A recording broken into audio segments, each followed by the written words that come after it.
Pasukan tersebut segera dilempari granat dari drone. Serangan tepat mengenai sasaran. Pasukan Rusia segera menampakkan diri dengan luka di kaki dan tangan hingga dikabarkan berakhir tewas. Rekamannya beredar di Telegram pada Jumat 31 Maret 2023. Kepala kelompok tentara bayaran Rusia mengakui bahwa pertempuran untuk merebut kota Bakhmut di Ukraina telah menimbulkan kerusakan parah pada pasukannya dan di pihak Ukraina.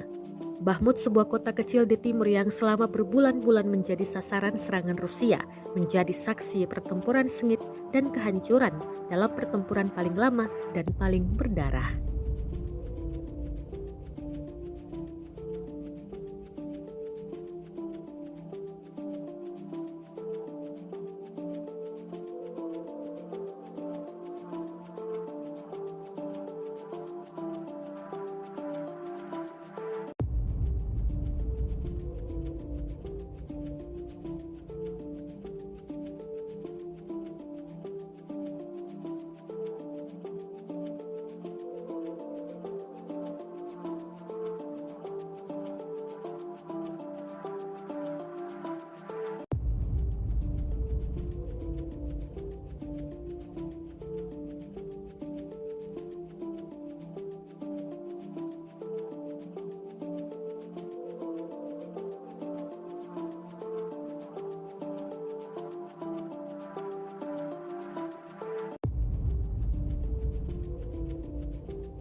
Terima kasih sudah nonton.